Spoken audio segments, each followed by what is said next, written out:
আয়াত ৫৭ ফদলাম মির রব্বিকা যালিকা হুয়াল ফাউজুল আযীম। অনুবাদ: আপনার রবের অনুগ্রহ স্বরূপ এটাই তো মহাসাফল্য। তাফসীর ১ নং ফুটনোটের বিবরণ।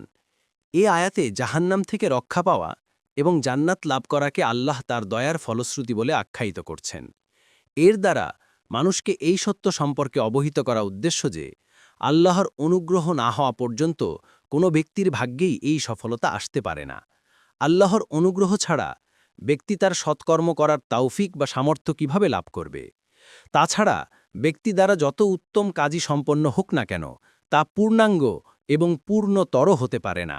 সুতরাং সে কাজ সম্পর্কে দাবি করে এ কথা বলা যাবে না যে তাতে কোনো ত্রুটি বা অপূর্ণতা নেই। এটা আল্লাহর অনুগ্রহ যে তিনি বান্দার দুর্বলতা এবং তার কাজকর্মের অপূর্ণতাসমূহ উপেক্ষা করে তার খেদমত কবুল করেন এবং তাকে পুরস্কৃত করে ধন্য করেন। অন্যথায় তিনি যদি সূক্ষ্মভাবে হিসাব নিতে শুরু করেন, তাহলে কার এমন দুঃসাহস আছে যে নিজের বাহুবলে জান্নাত লাভ করার দাবি করতে পারে? হাদিসে এ কথারই রাসূলুল্লাহ সাল্লাল্লাহু আলাইহি ওয়াসাল্লাম থেকে বর্ণিত হয়েছে। তিনি বলেন, আমল করো এবং নিজের সাধ্যমতো সর্বাধিক সঠিক কাজ করার চেষ্টা করো।